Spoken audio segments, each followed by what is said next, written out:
Most gardeners love a good shortcut, especially when it promises to save money, suppress weeds, and improve the soil. Sawdust mulch sounds like one of those miracle materials. It's natural, cheap, and often readily available after a bit of woodwork or tree cutting. But here's the burning question: does sawdust actually heal your soil, or does it secretly harm it over time? We put it to the test, and what we discovered might just change how you think about mulch forever. At first glance, sawdust seems harmless. It's simply finely ground wood, right? But beneath that light, fluffy texture lies a complex material that can either nurture or suffocate your garden, depending on how it's used. Sawdust is rich in carbon but extremely poor in nitrogen. When added directly to the soil, it triggers a powerful microbial reaction. Soil microbes start breaking it down, but in doing so, they consume large amounts of nitrogen from the surrounding soil. This process, known as nitrogen immobilization, is the first clue to understanding why some gardeners see lush growth, while others watch their plants yellow and stall. When microbes tie up nitrogen to decompose carbon-heavy materials like sawdust, plants are left starving for the very nutrient that fuels leaf and stem growth. This is why fresh sawdust, especially when mixed into the soil, can cause stunted growth, yellowing leaves, and overall poor plant performance.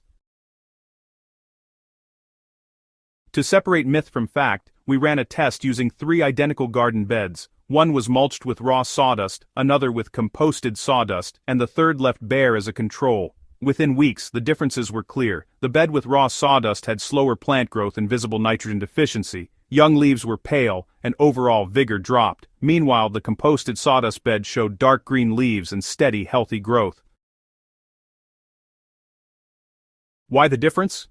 Well, the answer lies in time and preparation.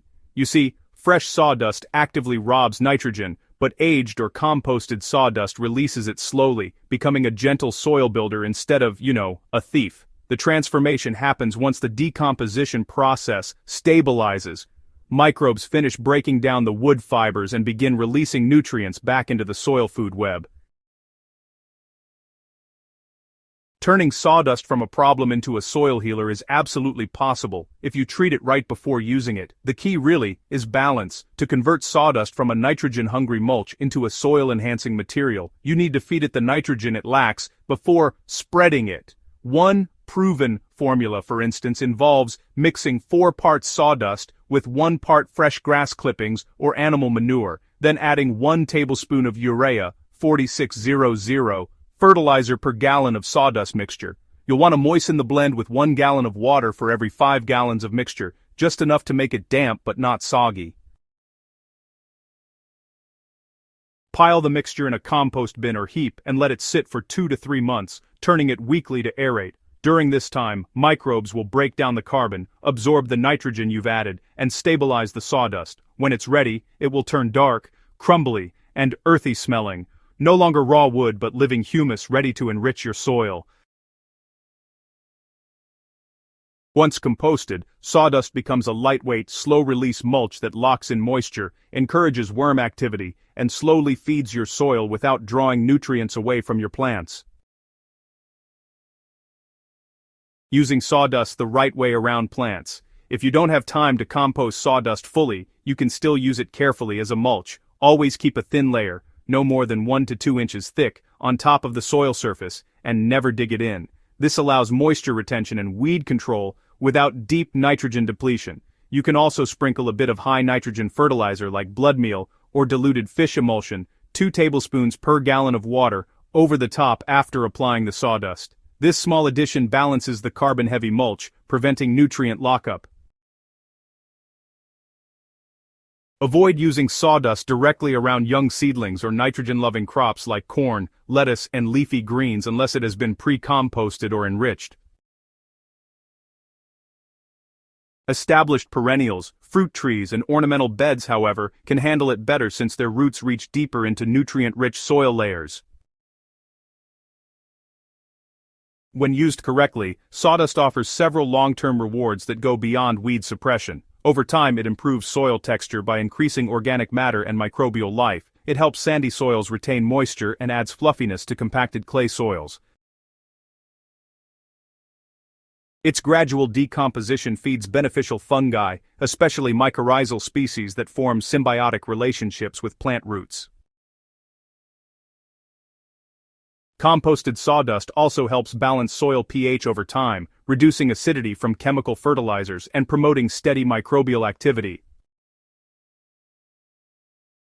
Many gardeners notice a rise in earthworm populations where sawdust mulch is applied, a clear sign of healthier soil biology.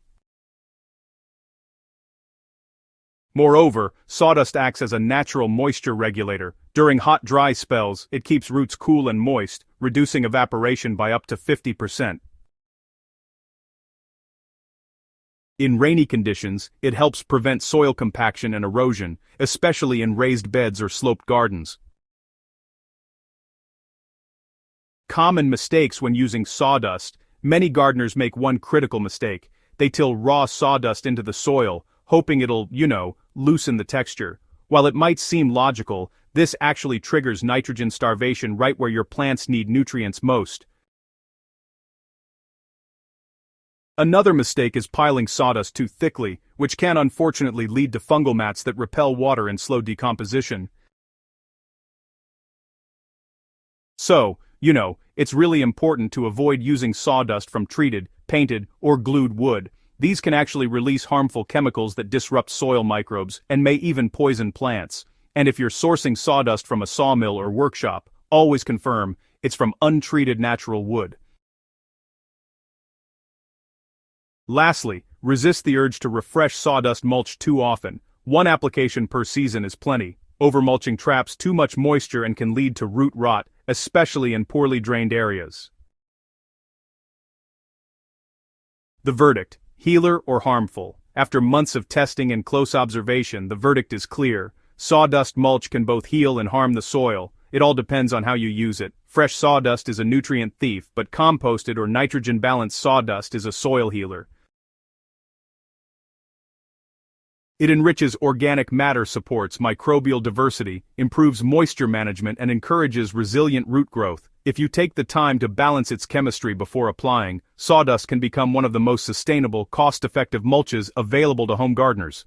It's an excellent way to recycle waste wood and return organic matter to your soil instead of sending it to a landfill.